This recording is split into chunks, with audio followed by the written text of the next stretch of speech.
Alberto, listen to me carefully. On your personal 9/11 of 2017, you will be arrested for a cybercrime you did not commit. Imagine for a second, a conversation across time.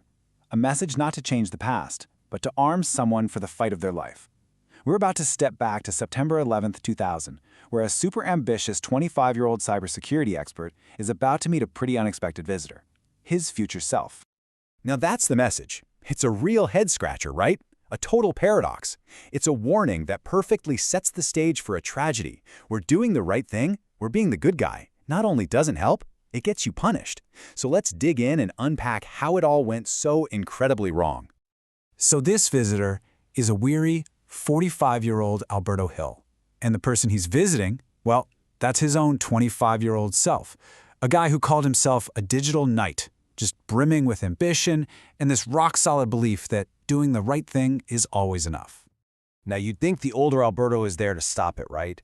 Nope. He's come back on the anniversary of the day his life was completely shattered, not to prevent it, but to explain it, to prepare his younger self for that gut-wrenching moment when his entire world would be flipped upside down by the very systems he was trying so hard to protect.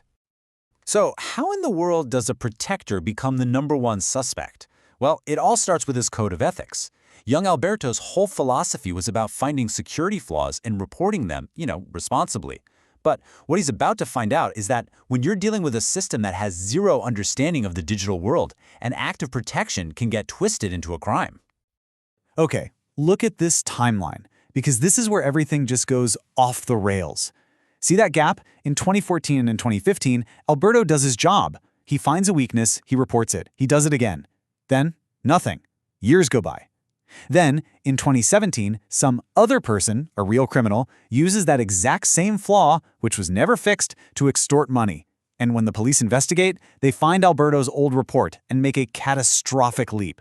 They mistake the guy who raised the alarm for the guy who started the fire. And this quote right here, it just nails it. The real villain of this story wasn't a person. It was the system itself, a legal framework that was, let's be honest, stuck in the past, completely crashing into the realities of the digital age.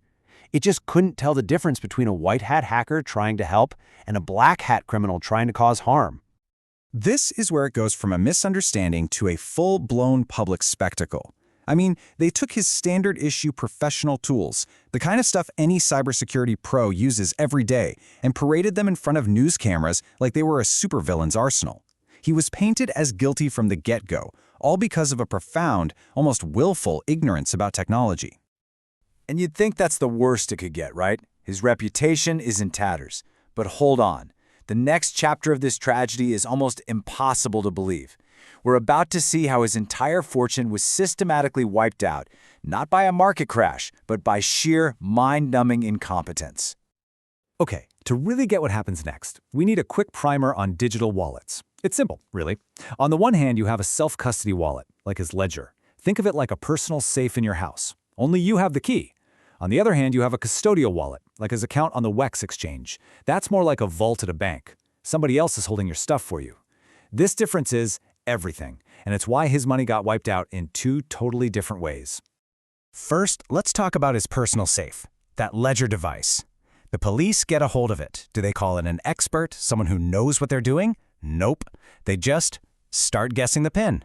One wrong guess, two wrong guesses, and after the third try, poof! The device does exactly what it's designed to do to protect its owner from theft. It wipes itself clean. Gone. 27 Bitcoin and a bunch of other assets just turned into digital dust. Forever. So that's one fortune, gone. What about his digital bank vault on the WEX exchange? Well, remember, the police confiscated his phone. The problem was, that phone was his two-factor authentication key. It was the only way to get into his account. So while he's locked up, he's also locked out. And when that exchange eventually collapses, he's completely powerless. He can only watch as over $100,000 just disappears. As staggering as losing all that money is, believe it or not, the story gets even darker. We're moving beyond simple incompetence now and into what his lawyers say were just profound violations of his basic, fundamental human rights. I mean, just listen to this list. He's interrogated for hours, no lawyer in sight. He says they actually threaten his family to coerce him into a false confession. Then for 48 critical hours, they deny him his prescribed medication for ADHD and anxiety, making it impossible to think clearly. And the core evidence against him? A stack of unverified paper printouts. It's like trying to convict someone using a photocopy of a murder weapon. It's insane. And the whole time, the police are leaking to the media, destroying his reputation before he even gets to court. And if you need one single detail to show just how surreal and completely absurd this investigation was, here it is. They confiscated his pet cactus. I am not kidding. His cactus named Walter. Why? Because they thought it was dangerous. A cactus. For Alberto, that little bizarre detail became the perfect symbol for how utterly disconnected from reality the whole ordeal was.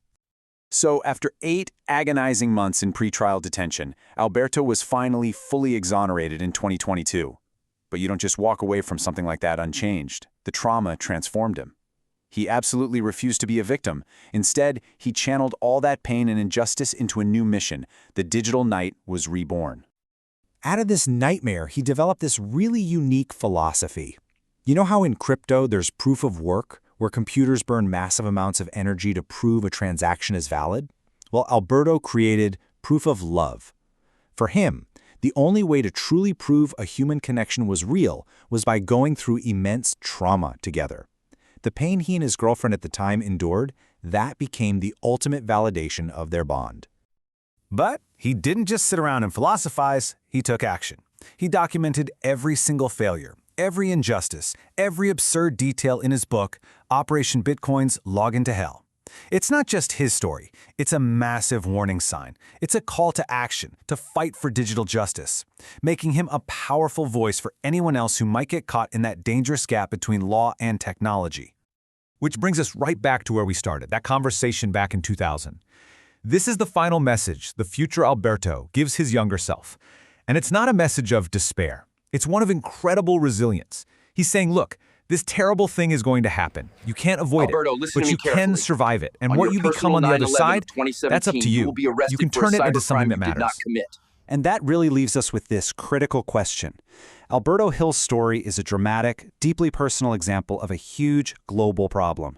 Technology is moving forward at the speed of light, but our legal systems, our social structures, they're all struggling to keep up. His story forces all of us to ask, in this collision between the past and the future, who's the one who gets crushed in the middle?